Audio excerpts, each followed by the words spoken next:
ఇంకా ఏమన్నా major problems ఉంటాయా డైట్ విషయంలో? మేజర్‌గా సఫర్ అయ్యే ప్రాబ్లమ్స్ ఏముంటాయి? ఒక యాజ్ ఎ జనరల్‌గా నార్మల్ గోయింగ్ ఎంప్లాయీ ఫుడ్ వల్ల వచ్చే ప్రాబ్లమ్స్. ఫుడ్ వల్ల వచ్చే ప్రాబ్లమ్స్ అంటే ఇప్పుడు గట్ ఇష్యూసే ఉంటాయి ఎక్కువ. ఎందుకంటే ఇప్పుడు ఏదైనా ఏం తిన్నా మనకు ఎఫెక్ట్ అయ్యేది అక్కడే.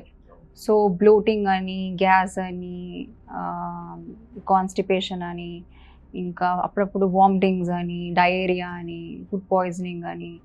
సో ఈ గట్ ఇంటాలరెన్సెస్ చాలా ఉంటాయి కొంతమందికి. చాలా ఫుడ్స్ లేకపోతే చాలా ఫుడ్స్ పడవు కొంతమందికి కొన్ని ఫుడ్స్ పడతాయి. కొంతమందికి కొన్ని ఫుడ్స్ పడవు. లాక్టోజ్ ఇంటాలరెన్స్ అంటారు. గ్లూటెన్ ఇంటాలరెన్స్ అంటారు. అంటే వీట్ పడకపోవడం. సో ఇవన్నీ అందరికీ ఒకేలా ఉండవు. ఒక్కొక్కరికి ఒక్కొక్కలా ఉంటాయి. వాళ్ళ ఆక్యుపేషన్ బట్టి, వాళ్ళ జెండర్ బట్టి, వాళ్ళ ఏజ్ బట్టి. సో ఒక్కొక్కరికి ఒక్కొక్కలాగా ఉంటాయి ఇష్యూస్ అనేవి. సో ఎలా ఉంటాయి ఇష్యూస్ అనేది ఫస్ట్ వాళ్ళకి తెలియాలి. తెలిసిన తర్వాతే ఒక న్యూట్రిషన్ ఎక్స్పర్ట్‌కి రీచ్ అవుతే they will guide you. So ఇప్పుడు మీరన్న దాంట్లో ఫుడ్ పాయిజనింగ్ గురించి మాట్లాడుకున్నారు కదా! ఫుడ్ పాయిజనింగ్‌కి బేసిక్ రీజన్ ఏందసలు? ఫుడ్ పాయిజనింగ్‌కి బేసిక్ రీజన్ ఏంటంటే కొంతమందికి ఈరోజు తిన్న ఫుడ్ రేపు అంటే ఒక ఫుడ్‌ని 2-3 డేస్ అలాగే ఉంచడం ఫ్రిడ్జ్‌లో. అంటే మొన్న ఒక వార్త విన్నాను కాబట్టి చెప్తా. అతను మటన్ తీసుకొచ్చుకొని ఫ్రిడ్జ్‌లో పెట్టుకొని వండిన ఫుడ్‌ని తిన్న తర్వాత 8 మందిలో ఒకరు బతికారు. ఇప్పుడు నార్మల్‌గా ఫుడ్ పాయిజనింగ్ ఎందుకు అవుతుందంటే మోస్ట్లీ మన ఇంట్లో చేసిన ఫుడ్‌కి food poisoning is very rare. Until unless you store for so many days. So మనం బయట ఫుడ్ తింటేనే ఫుడ్ పాయిజనింగ్ అవుతుంది. ఎందుకంటే వాళ్ళు అన్‌హైజీనిక్ కండిషన్స్‌లో కుక్ చేస్తారు. ఆ ఉల్లిపాయలు కుళ్ళిపోయి ఉంటాయి. ఆ మసాలాస్ ఇంగ్రీడియెంట్స్ ఎక్స్‌పైర్ అయి ఉంటాయి. మన కోసం ఫ్రెష్‌గా అప్పుడే ఆయిల్ తీసి వండరు మనకు. ఫ్రెష్ మీట్ కూడా కాదు అది. సో ఫ్రోజన్ మీట్ ఉంటుంది. ఫ్రోజన్ అంటే ఎప్పటినుంచో అది డీప్ ఫ్రిడ్జ్‌లో పెట్టి స్టోర్ అయి ఉంటుంది కాబట్టి అందుకే మనకు అప్పటికప్పటికే 10 మినిట్స్‌లో సర్వ్ చేస్తుంటారు రెస్టారెంట్‌లో. సో అందరి గట్ టాలరెన్సెస్ ఒకేలా ఉండవు.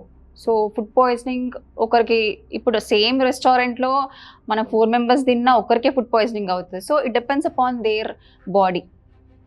ఒబెసిటీ దాంట్లోనే పిల్లల గురించి మాట్లాడితే పిల్లల్లో ఒబెసిటీ కూడా చాలా పెరిగిపోతుంది. యెస్. పిల్లలలో మేజర్‌గా మార్నింగ్ నుంచి ఈవినింగ్ వరకు వాళ్ళ లైఫ్ స్టైల్ మీకు ఐడియా ఉంటది. ఇట్లా వాళ్ళు స్కూల్‌కెళ్ళే బిజీ లైఫ్‌లో పేరెంట్ ఫుడ్ అందిస్తా ఉంటారు వాళ్ళకి. అది రీజనా? లేకపోతే డైట్ రీజనా? లేకపోతే ప్యాకేజ్డ్ ప్రొడక్ట్స్ ఉంటాయి కదా! బిస్కెట్స్ కానీ, మన బ్రెడ్స్ కానీ వాటి వల్ల ఎలాంటి లాభాలు, ఎలాంటి నష్టాలు? ఓకే. బేసిక్‌గా ఇది చాలా ఇంపార్టెంట్ అండి. ఎందుకంటే కిడ్స్ విషయానికొస్తే మనం కొంచెం ఎక్స్‌ట్రా కాషియస్‌గా ఉండాలి. Because that is a parents responsibility. ఇప్పుడు ఇష్టం వచ్చినట్టు ఫుడ్ వాళ్ళకి ఇవ్వలేం మనం. అంటే మనం తినేటట్టు వాళ్ళకి మనం ఫుడ్ పెట్టలేం. సో ఏంటంటే ఇప్పుడు నేను ఎలా చేస్తానో ఫస్ట్ అది చెప్తాను. ఎందుకంటే ఇప్పుడు కిడ్స్ నార్మల్ బ్రేక్‌ఫాస్ట్‌లో ఇప్పుడు మనం ఇడ్లీ తినే బ్రేక్‌ఫాస్ట్ ఇంక్లూడ్ చేస్తూ నట్స్ మనం ఏం పెడతామో అదే పెడతాం. బట్ ఇన్‌స్టాంట్‌గా కావాలి అనుకుంటే కొంతమంది బ్రెడ్, ఈ సీరియల్స్ అని, ఈ గ్రాన్యూల్స్ అని, ఇలా ప్రోటీన్ బార్స్ అని అవి యాడ్ చేస్తూ ఉంటారు. సో అవి రాంగ్ అని నేను చెప్పట్లేదు. సో నార్మల్‌గా ఈ ప్యాకేజ్డ్ ఫుడ్స్‌తో కొంచెం ప్రాబ్లమ్ ఏందంటే మీరు ఫ్రంట్ పేజే కాకుండా కొంచెం ఆ ప్యాకెట్ తిప్పి ఈ ప్యాకెట్ లోపల ఏముంది అన్న ఇంగ్రీడియెంట్స్ ఒకటి చదవండి. ఇప్పుడు మీరన్న దాంట్లలో ప్యాకేజ్ తిప్పి చూడాలని అంటారు. దాంట్లో ఏది చూసి పక్కకు పెట్టేయాలి. Yes. ఈ ప్రోడక్ట్ అంటే ఈ పలానాది ఉందిరా, దీన్ని పక్కకు పడేసేయాలి, దీన్ని తినకూడదు అనే ఎగ్జాంపుల్ ఏమైనా చెప్పగలరా? చెప్తాను. సో ఇప్పుడు ప్యాకెట్స్ ఫుడ్స్‌కి వస్తే ఏది అవాయిడ్ చేయాలి అని అంటే ఇప్పుడు బేసిక్‌గా అందరూ చూసేది మైదా, షుగరే. మైదా, షుగర్ తినొచ్చు. అంటే మనం రెగ్యులర్‌గా తినే ఫుడ్ కాదది. ఎప్పుడో ఒకసారి తింటాం కాబట్టి you can add it. It's not that issue.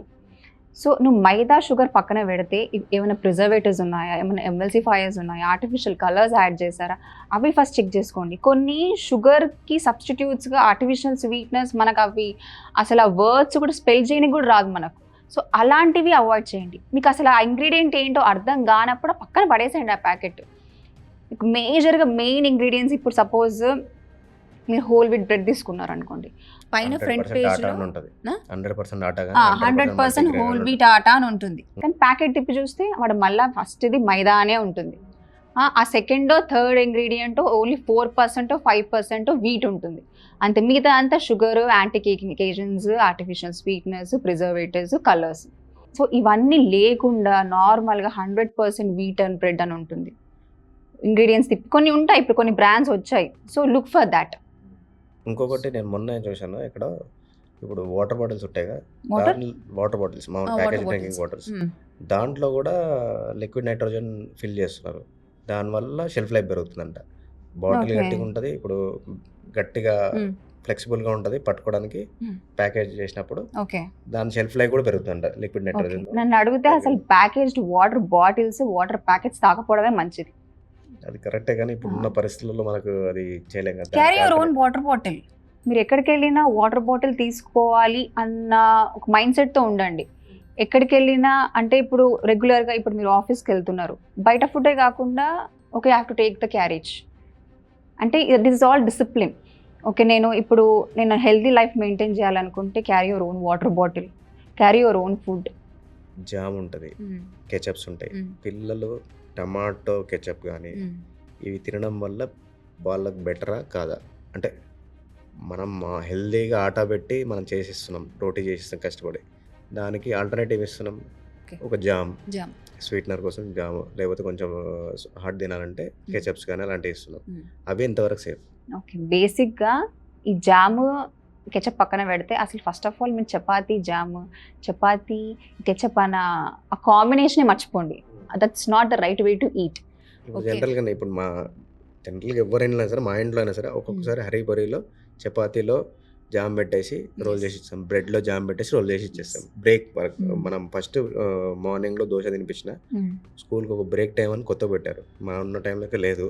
Break టైంలో కంపల్సరీ జామ్, దాని మీద బ్రెడ్ జామ్, బ్రెడ్ బటర్ ఇట్లా ఇస్తున్నాం. అవి ఎట్లా?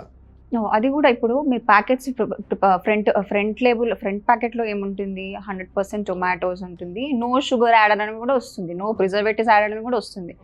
కానీ మీకు ఇంగ్రీడియంట్స్లో ఫస్ట్ ఉన్న ఇంగ్రీడియంట్ ఏంటంటే షుగర్ ఉంటుంది. దాంట్లో టొమాటోస్ 2 to 3% మాత్రమే ఉంటుంది. సో ఫస్ట్ ఆఫ్ ఆల్ అలాంటి ఇంగ్రీడియంట్స్ మీరు పక్కన పెట్టేసేయండి.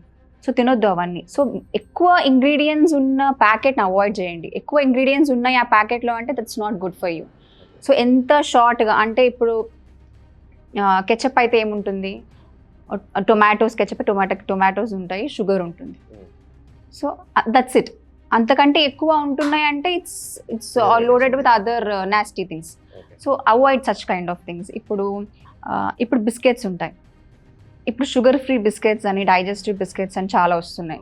ఆ షుగర్ ఫ్రీ బిస్కెట్స్ అని ఆ ఫ్రంట్ ప్యాకెట్లో ఉంది, కానీ తిప్పి చూస్తే ఆ ప్యాకెట్ని దాంట్లో షుగర్ ఉంది, బట్ షుగర్ సబ్స్టిట్యూట్ వేరే ఆర్టిఫిషియల్ స్వీట్నెస్ అది యాడ్ అయి ఉంది. అదే ఇంకా డేంజర్. అది ఇంకా చాలా డేంజర్. అది అంటే బేసిక్గా ఇవన్నీ మన గట్ డిస్టర్బ్ అవుతూ ఉంటాయి.